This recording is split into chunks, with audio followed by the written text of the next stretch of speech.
Everyone in our circle knew I'd been starving for Preston since we were kids. He enrolled at Exeter, I transferred to Exeter. He tackled 8 languages, I tackled 8 languages.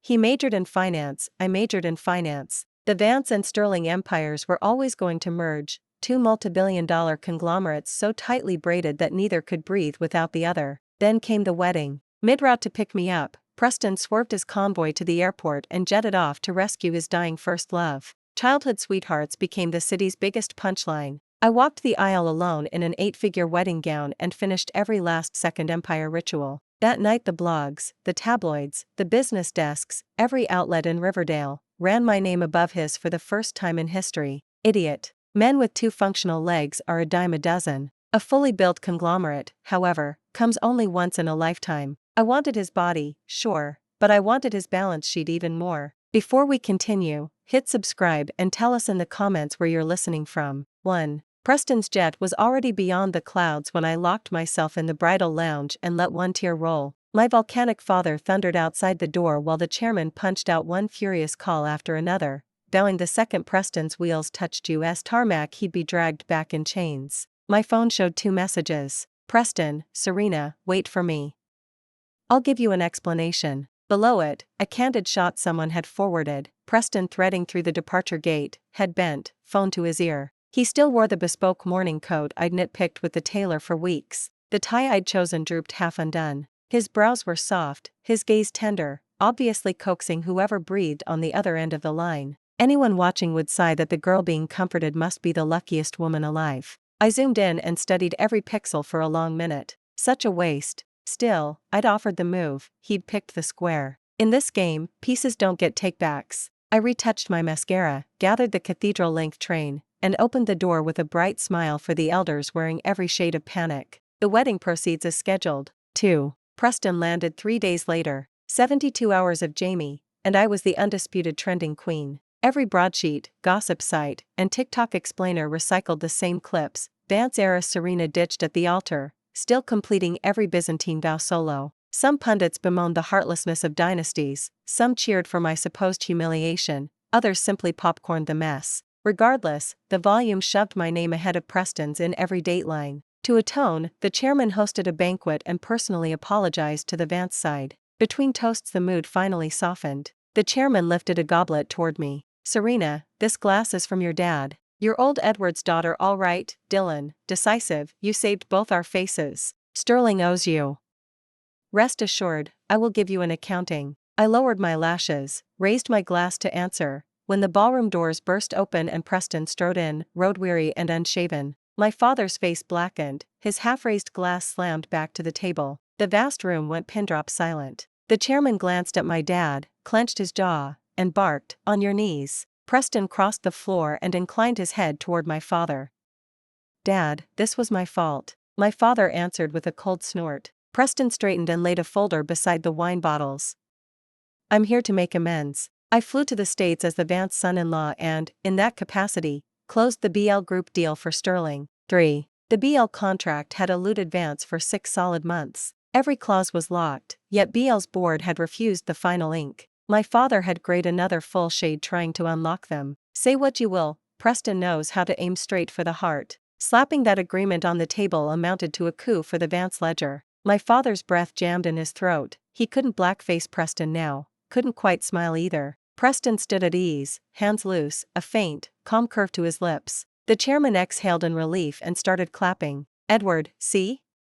My boy delivers." He snagged BL in one sweep, time to reward merit. Emery, and soon the whole table, followed the applause. The air warmed, flute glasses refilled. "But Preston, did you truly imagine a single contract could launder the public slap you dealt us?" I frowned, let my eyes redden, and stepped nose to chest with him. "Still wearing the morning coat from the grab the groom ritual? Were you too busy nursing Casey to change?" The ballroom froze, Preston's smile iced over. I forced a brittle laugh and steered him toward the door. "Go home, shower, swap clothes, rest. Don't worry, I'll hold the fort." A fist pounded wood behind me, my father, no doubt. The chairman's voice cracked like a whip. "Stop. You move 1 inch and you're disinherited on the spot." In the taut hush, a frail silhouette slipped between us, white cotton dress, autumn shivering shoulders. "Don't blame Preston. It's me, everything's my fault. 4. The architect of my abandoned isle, Lily, clutched the doorframe. Late October, yet she wore nothing but a thin cotton sundress, trembling. Before the entire hall, Preston stripped off his tuxedo jacket and folded her into it. I told you to wait in the car, why come up? Are you freezing? Lily's face was parchment pale, eyes wet as she leaned against him. Taylor, don't quarrel with the chairman because of me, it's not worth it. I don't have long, let me leave you no fresh disaster. The sentence ended in a racking cough. Preston's brow furrowed into a bitter canyon. Without another word he scooped her into his arms. Lily, don't be scared, I'm taking you to the hospital. He spared no glance for anyone, murmuring reassurance while striding out. Preston. Halt. The chairman's roar rattled the chandeliers. Step through that doorway and every sterling asset, every penny, is cut off from you. Preston paused, twisted back, eyes glacial. My single regret is letting you ship Lily abroad years ago. Think you can still yank my leash like back then? The chairman's face drained to slate, words failed him. My father shook his head. Looks like you've lost the sterling gavel, old pal. Preston angled a cool smirk at my dad. First thing I did after landing wasn't check her into a ward, it was delivering the BL contract to you. That's my goodwill toward the future merger. Some stories should stay buried. Finally he turned to me, gaze metallic. Serena, I promised you a ring and a title, mission accomplished. You'll live like a queen, I'll see to that. But love? Don't embarrass yourself by asking for it. Having said that, he carried Lily out without so much as a backward glance. Lily curled in his arms, twisted her head, and stared straight at me, the corners of her mouth lifting in a tiny, taunting smile. I wept in front of everyone. Preston and I had grown up together, inseparable from childhood, as sweet as honey stirred into cream. I had trailed after him my whole life, copying him, foreign languages, business strategy, horseback riding, wine tasting. I never developed hobbies of my own. Whatever Preston liked, Serena liked. The Sterling and Vance empires had been intertwined since our father's generation, so closely meshed that no one could tell where one ended and the other began. Our eventual marriage was simply taken for granted by every elder in both families. The only hiccup came junior year, when Lily snagged the school's scholarship slot and transferred into our class. She looked like a fragile white blossom blooming from rubble, delicate yet stubborn, and stirred Preston's sympathy in an instant. That sapling of teenage tenderness was yanked out by the roots by chairman before it could even leaf. No matter how fiercely Preston protested, Lily was bundled off abroad by chairman. Preston lost every trace of her overnight. After that he grew quiet. In that silence he matured at lightning speed, steadily hoisting the sterling conglomerate onto his own shoulders. When he asked me to marry him, I demanded to know what he would do if Lily ever came back. Back then, starlight swirled in his eyes, and his gaze on me was deep and single-minded. Serena, she was just an inconsequential interlude. Avery, he vowed, will be you, can only be you. The ghost of the kiss he pressed onto my lashes that day still felt warm, yet in the blink of an eye everything had changed. I could count on one hand the times I'd cried in public since childhood. Dad would rather have been skinned alive than watch tears roll down my cheeks in front of Riverdale's elite. He threw every shred of diplomacy aside and unleashed a volcanic tirade on chairman. Then, Mom on my left, him on my right, marched me back to the Vance estate. I made sure to take the BL contract with me. Preston never came looking for me. News of him and Lily reached me only through my loudspeaker of a best friend. Lily had cancer, Sam, the doctors said, but she refused to be admitted, insisting with manic determination on moving into the penthouse matrimonial suite Preston and I had prepared. Such an outrageous demand, and Preston didn't refuse. Rory flailed in front of me, practically breathing fire. Serena, don't you have a single pulse of anger? How are you not furious? Furious? I paused my work, laid a hand over my heart, closed my eyes, and listened. A little ache, nothing more. Seeing Rory about to combust, I tapped her forehead with a laugh. The first BL payment milestone just hit, I need to watch it like a hawk. Cash beats a man by 100 to 1, sister. Rory spat theatrically. Cut the act, Serena. You're hardly strapped for money. The Vances and the Sterling stomp, and the whole city trembles. Afraid she'd faint from rage, I tossed her a tranquilizer. Relax. This isn't over. Lily will come knocking soon enough. Exactly as I predicted, my indifference frayed her nerves. Lily lost patience and sought me out. We sat in the cafe beneath the Vance Tower while I studied her leisurely and smiled. Casey, you're glowing. Preston must be nursing you well. Lily thrust her wrist across the table. Recognize this, Avery? The sterling heirloom bracelet. Preston gave it to you the day he proposed. I watched you wrap it in layer after layer of silk and lock it away. Hilarious. The treasure you worshipped?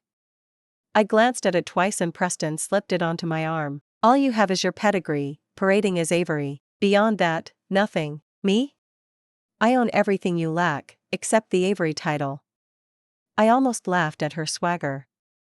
Congratulations on your dream come true, Casey, but one detail seems to have escaped you. Chairman shipped you overseas, and for years you tried every trick yet couldn't reach Preston. Guess who, just days before my wedding, leaked our marriage news to you? And how is it that Preston's number, dead for a decade, suddenly rang through?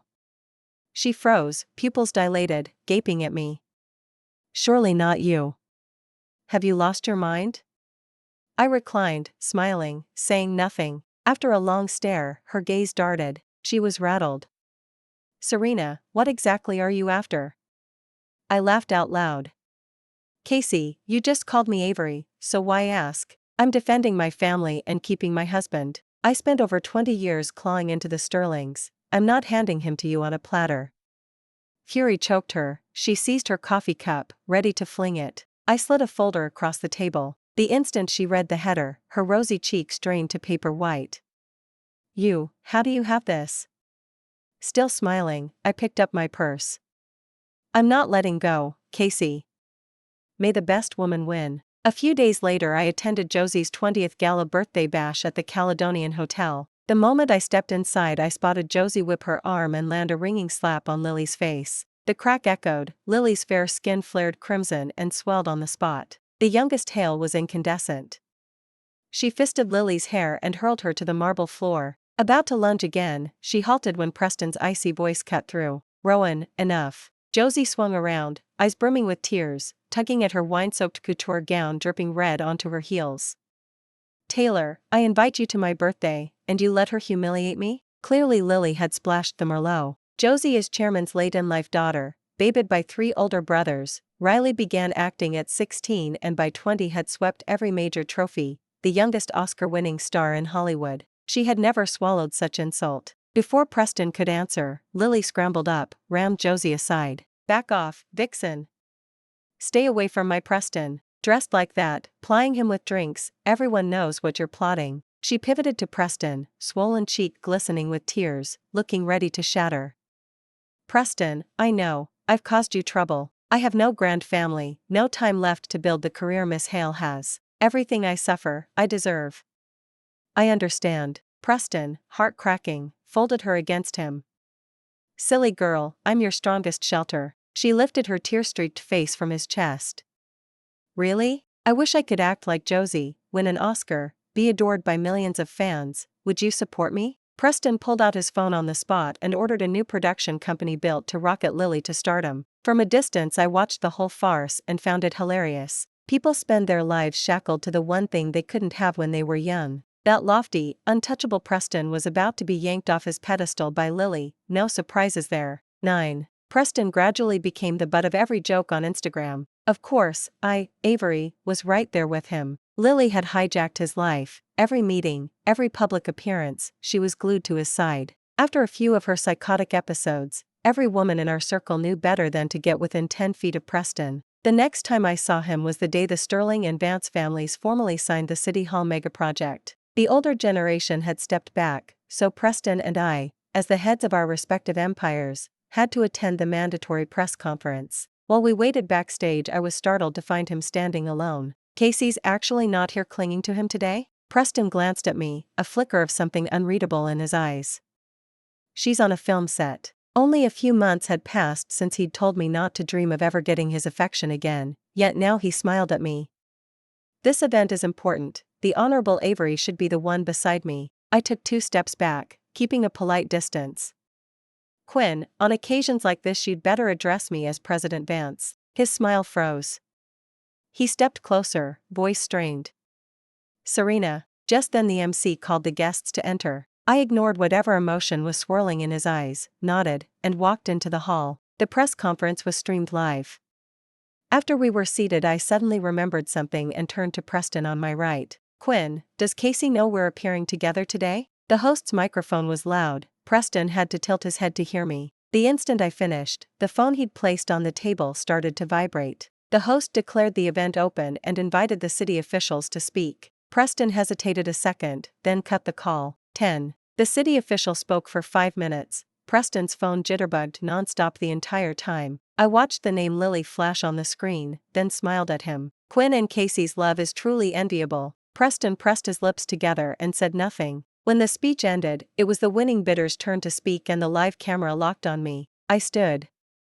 My legs had gone numb from sitting. I swayed toward Preston. He instinctively jumped up to steady me. My hand still resting in his, I lifted my eyes and smiled so wide they curved. Alex, Morgan. Preston stared blankly, dazed, until I slipped my hand free with a laugh. I hadn't even finished my prepared statement when a staffer burst in and whispered to the host. The host hurriedly reported to the officials. With permission, the big screen was switched on and a signal patched through. Lily appeared on the rooftop terrace. Preston, why won't you answer my calls? Serena's smiling at you like that. Are your feelings coming back? Why? Why do you force me to use this kind of method before you'll see me? The camera swung to Preston. He stood frozen, eyes locked on the screen. Lily, I'm working. Don't do anything rash, come down first. Lily was shrieking, hysterical. I don't believe you. You sit in that chair, no one can make you do anything you don't want to do. You Serena, don't you? You married her, then kept me by your side every second. Now you miss her, you want to see her, right? You even helped her up. You held her hand. Preston rubbed his temples, exhausted, and softened his voice. Lily, I didn't. Come down. I'll come to you right now, okay? Lily's voice cracked with frenzy. No. Not unless you prove it. Yes, slap Serena. Go on, slap her and I'll believe you love me. Preston looked at the city leader beside him. The man's face was black with rage and he didn't even offer a sideways glance. Preston's expression finally turned cold. Lily, stop this nonsense. Apparently Preston had never spoken to her harshly before. The moment the words left his mouth, Lily went berserk. She charged down from the rooftop terrace, jumped into her car, and barreled straight into the crowd. There were dozens of extras standing around, they couldn't scatter in time. We watched helplessly on the screen as bodies were flung aside. Lily never hit the brakes, she sped off, leaving chaos behind. 11. When we reached the scene, 911 and the paramedics were already there. Everything was pandemonium. Bodies lay everywhere, blood streaking the asphalt. I acted instantly, ordering staff to throw open every RV door and guide the lightly injured inside to rest. While I was coordinating, Preston's phone rang and Lily's sobs reached me. Preston, woo-woo, I was wrong, my car hit a tree and I'm trapped, I'm so scared. There's so much blood, I need to see you. I turned, Preston was in the middle of helping victims, phone on speaker. The instant he heard her he straightened, voice frantic. Lily, where are you? I'll come right now. He started walking away as he spoke. I sighed and called after him. Preston, you can't leave in the middle of this disaster. The production firm is a Sterling subsidiary. If we mishandle the aftermath, Sterling's reputation will be shredded. You have to stay and clean up the mess. Lily must have heard me, her cries became even more pitiful. Preston, will I never see you again? I love you, I love you. If I die like this, don't ever forget me. Preston hesitated, pain and struggle etched across his face. Finally he clenched his teeth, bent his once proud back to me, and spoke. Serena, I'm leaving this in your hands. Lily's terminal, she doesn't have long. What I owe you, I'll repay someday. Before I could answer he turned to go. Preston, do you know what my pet name, Serena, means? His footsteps faltered for a second. Maybe he heard, maybe he didn't. He never looked back, he strode away. I sighed and murmured to myself, Jordan, the crops are ripening, harvest season is almost here. 12. It was a mass casualty incident, grotesquely public. Preston's desertion, caught on cell phones, rocketed across the internet, piling scandal atop scandal for Sterling. I worked without sleep for 48 Jamie, chairing the crisis team as Avery, comforting victims, rolling out concrete compensation plans. In the end we contained the fallout to the smallest blast radius possible. By the time I had handled everything and dragged my exhausted body out of the Sterling Tower, the figure waiting at the entrance made me jump. It was Preston. His eyes were bloodshot, his jaw Ellis, and crushed cigarette butts carpeted the ground at his feet. He looked haggard. Serena. When he finally spoke, his voice was so hoarse I could barely catch the words. Serena, Lily's been arrested. My father, his heart gave out from the shock, he's still in the ICU. I lifted my gaze to the horizon. A pale band of dawn was breaking, a single ray of sunrise about to pierce the darkness. As if I hadn't noticed his wrecked state, I smiled and said something that made no sense. Preston, look, it's almost daylight. 13. When the chairman finally regained consciousness, Preston and I rushed to the hospital. The old man's hair had gone half white overnight. At the sight of Preston, he shut his eyes in disappointment and turned his face away. Cameron's eyes were swollen from crying. She rose, seized my hand, and fresh tears began to fall. Preston hadn't yet spoken when his phone rang. He hesitated, then put it on speaker. Hello, is this Preston? Lily is being held at Riverdale.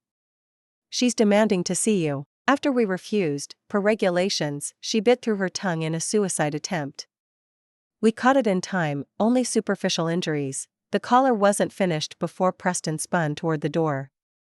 Preston, come back. Cameron let out a wail. He paused for half a second, then yanked the door open and left without a backward glance. The chairman squeezed his eyes shut, a single tear slid from the corner. I stood to one side, the air was thick with awkwardness. Just as I wondered whether I should leave, the chairman's special assistant burst in, panting. Elise, something's wrong. On reflex I caught his arm.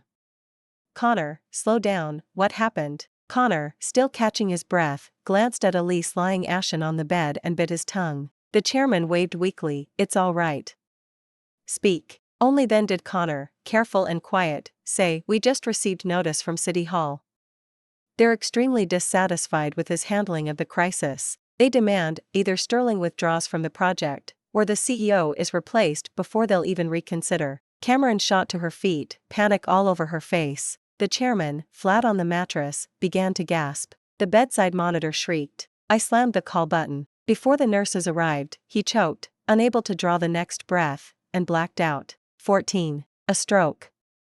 The surgeon saved his life, but only just. Half his body is paralyzed. He'll spend what years remain in that bed. Preston sped back from Riverdale only to learn the board had voted to appoint a new CEO. The successor they chose was me. For days he stood outside the chairman's door. The old man refused to see him. One midnight, after I'd finished the last of the paperwork, too tired to drive home, I decided to sleep on the office sofa. I had just killed the lights when my phone vibrated insistently. Preston. I hesitated, then answered. Preston. Silence.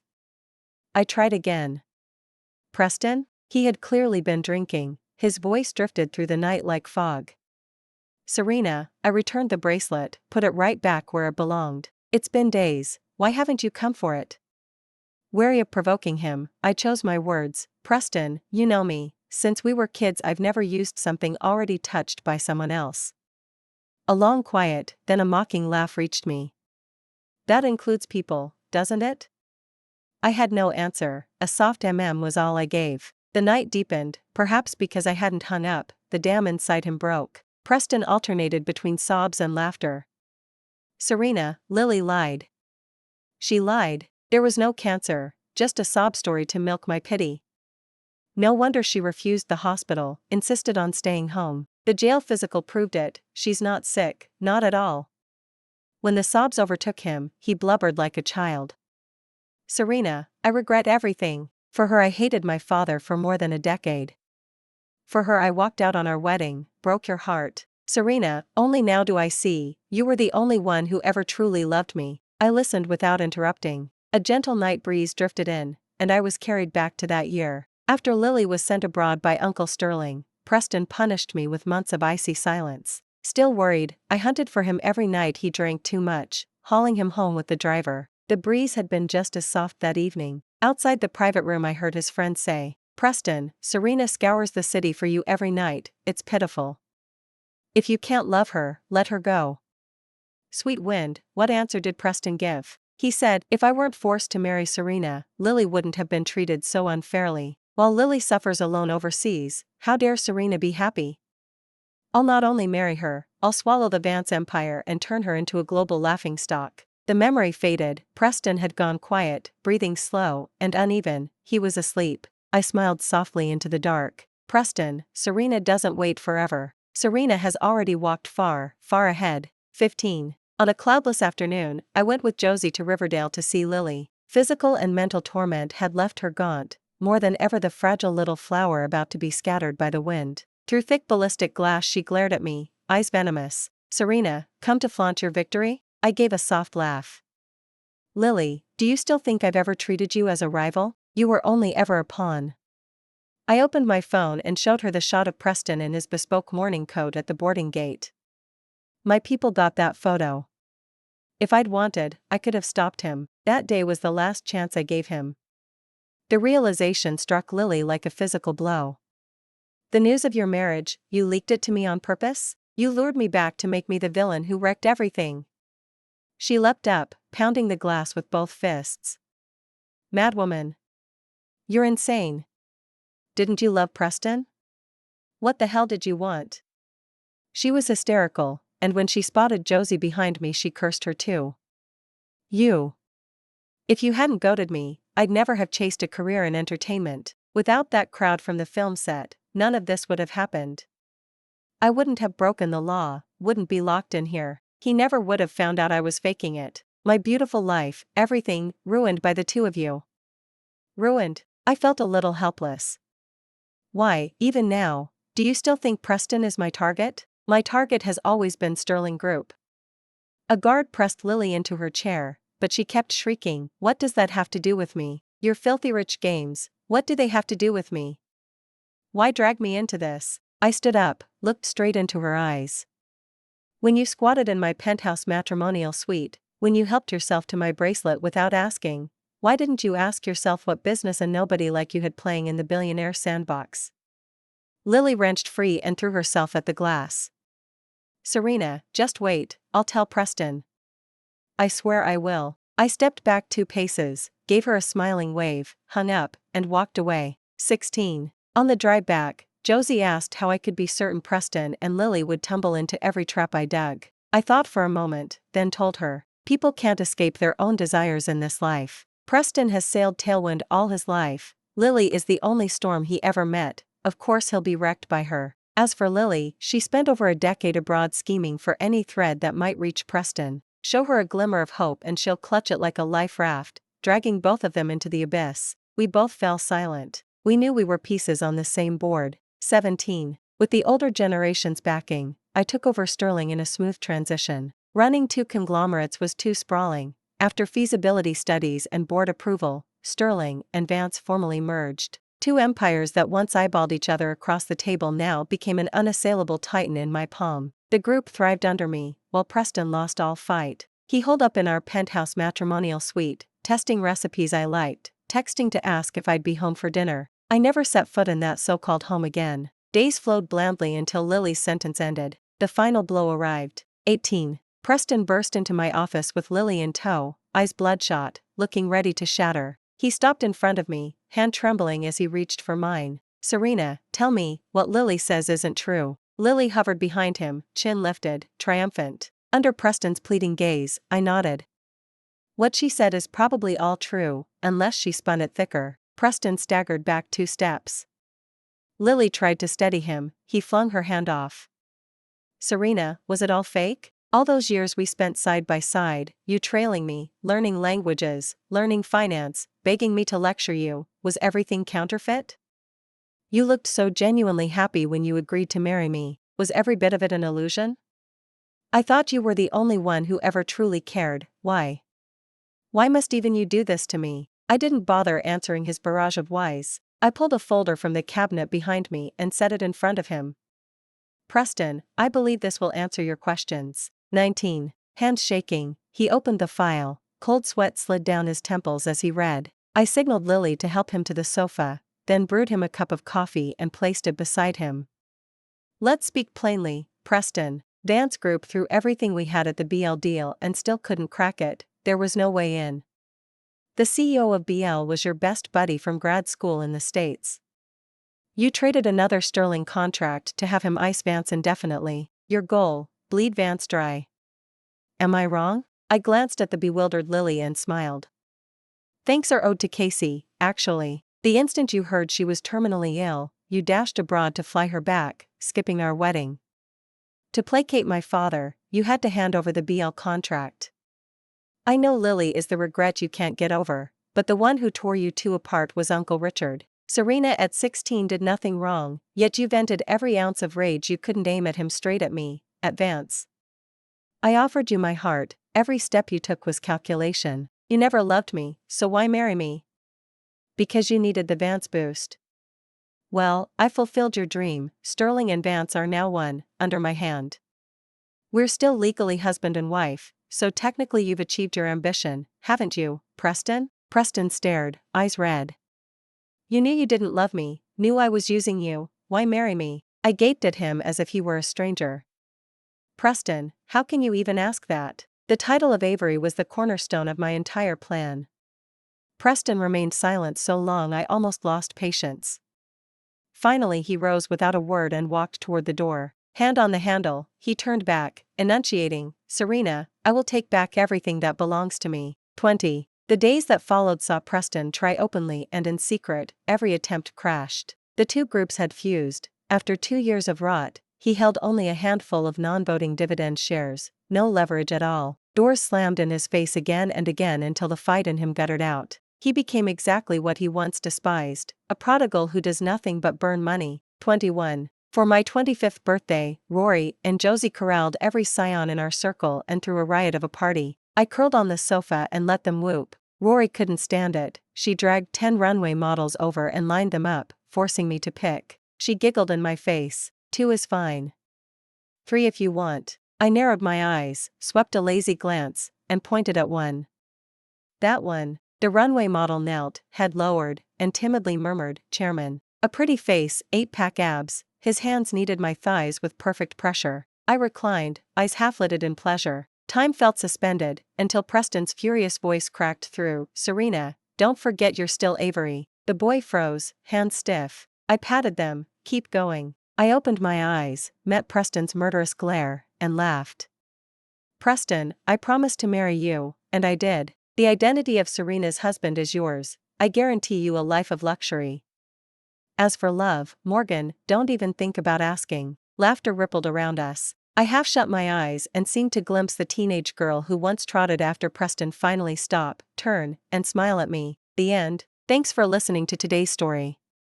If you enjoyed it, please like and share with friends. We look forward to your thoughts in the comments. Don't forget to subscribe for more gripping tales. See you next time.